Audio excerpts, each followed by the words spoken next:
For someone who hasn't gotten a whole lot of airtime this season on Ready to Love, Jonique has certainly represented herself very well. Yes, she is the real deal. However, I don't think her beloved is there. I'm inclined to agree with that, and it's unfortunate because I think she is there for the right reasons. And like I said, just putting out all kinds of good vibes. I'm liking the way she's moving. I'm liking the way she's handling herself. And I'm like, they finally got somebody who's there for the right reasons and showing it. The brothers who are there can't see that because they can't handle. They're not picking up what she's putting down because it'll make too much sense. What they are picking up is Morgan and Jeffrey. Welcome to Cliff Alerts. Today we're going to be talking about OWN Network's reality-based TV series Ready to Love, season number 7, episode number 6. But before we get into it, please like, share, and subscribe. Please click that notification button so you know when we upload new material. And we would appreciate it if you share this channel with your friends and family. We so appreciate your support. The guys gathered at the men's meeting lounge, and nephew Tommy had a few instructions for him this week. One, they were instructed to pick out their top two connections and get deep with it. Uh, Ask the serious questions. Find out, who's for real and who's fake. Blake invited Cynthia, Sue Ann, and Mercedes, Mercedes, mhm, along with Lyndon and Anthony, Anthony. outdoor obstacle course. Right, It looked like it was a lot of fun. It was challenging, and right. there was And a he little was, bit of competitive juices flowing, yes, especially on the ladies' part. Cynthia was talking ish and was very, competitive. Yeah, she tried to back it on up too. Well, hey, you got to do what you got to I do. ain't mad at her sister for And doing they that. even pulled out the water guns and was spritzing each other with it. That's good fun to me. Anthony pulls Mercedes to the side, and she felt nervous, telling him that he seems like a man who is stable and solid, and he has a child, and she doesn't know where she can fit into that space that he's trying to create for a woman to love. Even though she says she likes him. Right. Yeah, I don't know how to feel about that. Well, I personally don't think neither Anthony or Mercedes have a I connection. don't think so either. I see more of a connection with Mercedes with Mark Anthony. She gets all googly eye with Mark Anthony, and I haven't seen that with any of these men that she thinks she likes. Your Caribbean brother Lyndon managed to snag Sue Ann and chit chat a little bit. Yeah, Lyndon is doing the typical thing that some Caribbean men do. They lay back in the cut and wait for things to happen. So at this point in the process, Lyndon is behind the curve. He has not yet made a solid connection with anyone. So at this meeting, he's trying to scope out whether Sue is feeling him or Mercedes is feeling him as well. Um, Sue Ann definitely is not feeling him. Suan is not It's feeling him. He told Suan that he called her a couple of times and she never responded. That's a clear signal. I'm not into you. And then he pulled Mercedes aside and he asked her off the cut whether she liked him or not. She hesitated and said, yeah, well, she does like him.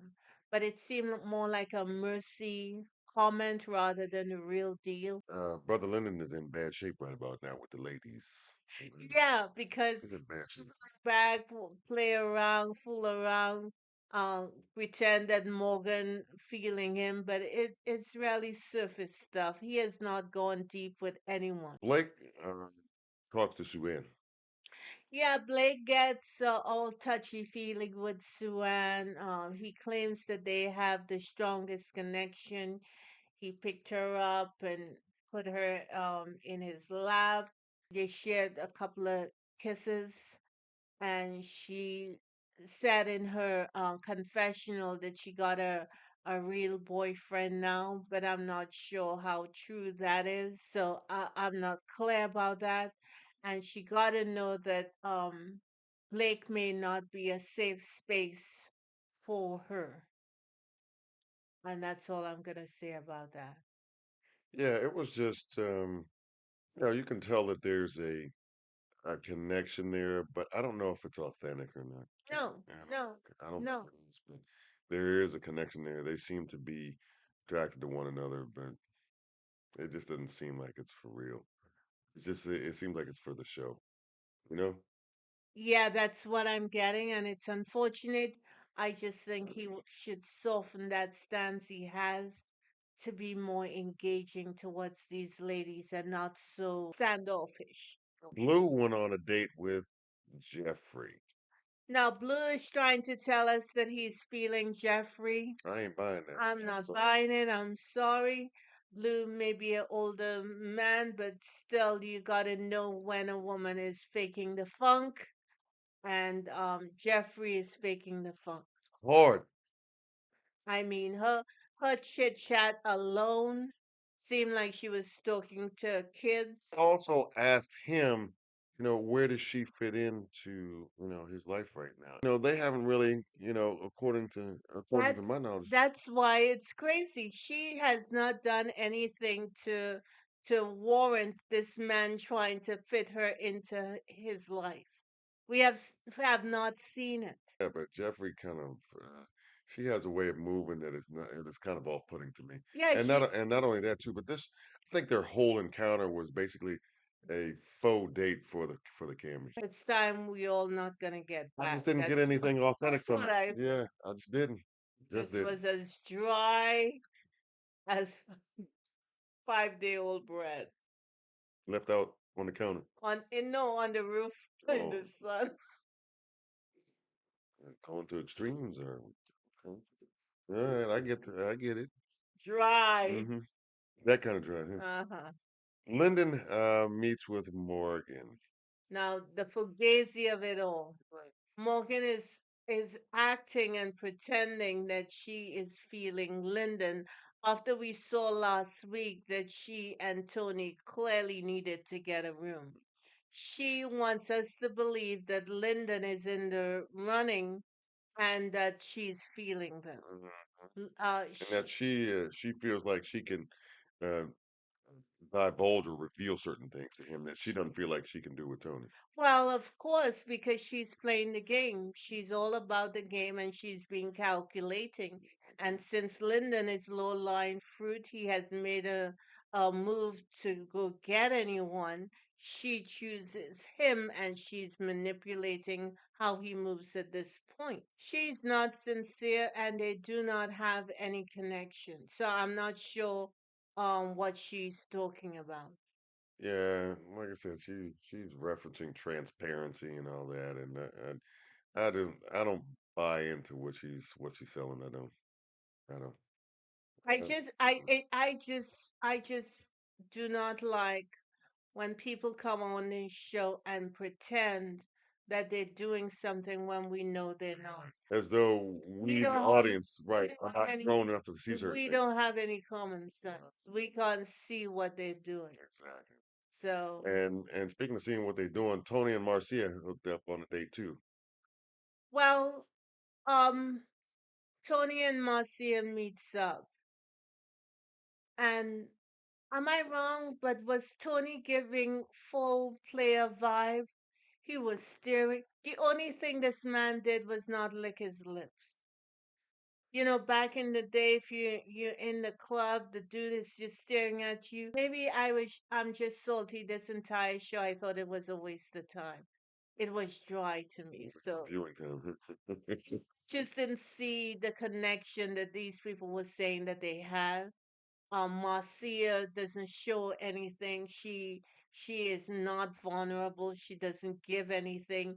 And Tony is He's macking. He's in Mac mode. yeah, pretty much. Right. All he needs is a zoot suit and Simply. a pimple, and he'd wear off to the races. Oh boy. In fact, that would have been a better look than what he was presenting at their date. But that's just me.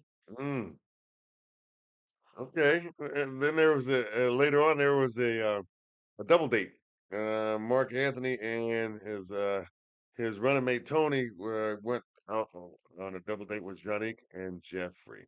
Now, Janique to me is the superstar She of threw this. everybody a curve, didn't she, on this one, didn't she? I mean, she can wipe the floor with them. She articulates exactly what she knows she wants. You could see that she spent time fine tuning and saying and knowing that this is what I want, and I'm not gonna, overthink things. I'm not gonna put limits on anything. But if he shows up, then I would advance and I would change. I think that Jonique presents something that a lot of those fellas may say they want, But they don't. right? But when it comes to that corresponding action to confirm that, they ain't checking for that because, like I said, it may be a little bit too much to handle. Hmm. And I like the way that, like I said, and I think previous uh, videos that we've done, that Jonique is moving in a way that makes me want to root for her to find what it is that she is looking for, even if it may not be there on this season of Ready to Love. Who she is, and makes you want to just say, okay, I think that this is what a whole lot of brothers would want if they just stop, getting lost in the smoke and all, and look behind the smoke to the clear. Well, this sister clearly has done some work because she's clear about what she is, what she wants, and what she is gonna hold out for until she gets it. And I appreciate And that. she's very And it's good to see it on this show. I mean, there's so many women who don't know what they want and will just accept these raggedy dudes into their life. And they know they're raggedy, but still they open their lives to them. And then they come on the reunion and they broke their heart or hurt their feelings. mm, You can see the difference in the headspace of Morgan, in the headspace of Jeffrey, yes, compared with Janique. yeah, um, yeah. I don't get why she's not being pursued in a real way by uh, any of those clowns. I mean, Why? they Let's not play games. We know why because she may be a very curvy sister, and these mhm, men, while they would say that they want to get with it, they're looking for something different. Too many times we see these ladies and they're stuck on stupid just to get a man, and they see the blazing red flags, or he sees the red flags, but they still move forward. And that's for me is being stuck on stupid. And we've all been there. yeah, yeah. And And it's good to see someone who is clear and intentional about what she she wants. also referenced the fact that she's, attracted to the alpha male, but at the same time, you can't be, overly cocky or anything like that, because, we're trying to do this thing together, and Hmm. I'm there to support, but Hmm. I've also got my thing to do as well. And I'm But like, what I found interesting is that Tony can see he can see what he has been speaking about or trying to manifest, and that manifestation may have shown up, but his headspace is not on looking for the prize. His headspace. smacking. The group reconvenes, okay? And when I say the group, I'm talking about everybody, both on the women's side and on the men's side. At the urging of nephew Tommy because he wanted to have, I guess, um, a midway point meeting with everybody so that they could have anything on the table right in front of not only just the women but also the men and vice versa. Lyndon pulled Morgan aside and pretended that he was feeling her in some way. Blake and Sue Ann had a conversation, and Sue Ann also had an interaction with Anthony, and she felt like she was triggered because he didn't tell her what she wanted to hear. Huh? Yeah, that's what she said. What? Blue and Jeffries had a conversation. She said she feels comfortable with him. The one thing that Tommy did say when he met with the group, Jonique. Andre re-entered the process. The first thing out of Andre's mouth is to check Mercedes because he felt a kind of way that she didn't call him. And for her, she just felt like it was out of sight, out of mind, on to the next. And I clearly don't understand why he was salty. Brother was no longer on the scene. He exited the process voluntarily. He volunteered to do so. So why am I required to check up on you? I Yeah. don't get it. Yeah, I don't get it. and yeah, maybe you Morgan started talking about Blake. She still has some upset with Blake from the way he spoke to her, and in an arrogant way, and she didn't like that. She said she is now believing Jeffrey's rendition of the story about Blake, that he had found the one and that was her. Blake said that's a misrepresentation of what he said. He did not say that. Jeffrey brought up Sue Ann's name. She wasn't even involved in the unsolicited. conversation, but she brought her up. And Sue Ann didn't say anything again. They went around the room and she brought up Sue Ann's name again. So this time Sue Ann said, "Hey, take my name out your mouth." And of course, Jeffrey went, "Oh, you're the advocate." So I don't know what that nice, nasty stuff is about, but I think Jeffrey's representative is hiding the character and personality of who Jeffrey really is. I just don't understand why she gets so bent out of shape about, you know, this whole idea of Sue Ann being a representative for Blake. Well, I don't know if it's some level of jealousy or whatever, but it makes no sense her coming at Suan. She clearly references it every time she gets an opportunity. I think the show should have stayed in the director's cut because it had nothing of substance to glean from. It was boring as heck. Raggedy. Well, I wouldn't say it was raggedy, but it certainly was It boring. wasn't entertaining. It was not. Well, I agree with that. It wasn't very entertaining from my end. There was a lot of, just kind of fake meetings, uh, that I really You didn't. don't see any real connection. The only one you see is let's say Cynthia and Anthony. Yep. They seem to have something firm going on. I, for one, am tired of the fugazi nonsense. And Tommy says, "Oh, he will be able to discern who's fake and who's real." And it's just a play along situation because he doesn't call anybody out. And I just hope or wanted someone to keep these people accountable. Uh, Something that I think could be elevated. Well, that's all we have. Thank you, Jesus. Um, let me hear what you think. Let us know what you think. If you thought this was boring, whether you see any connections, whether you think people are fooling around and they're not sincere. I mean, let's talk about it. Because trust and believe what you write or what you say is more interesting And then what we saw, than what what we saw this evening, huh? Mm. some of you are really funny. Anyway, shout out to the subscribers. We love you and we bless you and we pray for you. We pray for your health, the health of your children, your protection, and that love surrounds and engulfs you every day. And we say thank you for those who will join on. And we say, live now, be authentic now. There's no need to hide out. Don't be scared to do that. Just live. Just live. Don't be fake or phony or pretend that life. Just live. Mm. Have a good one. Blessings always. See y'all next time here. Bye.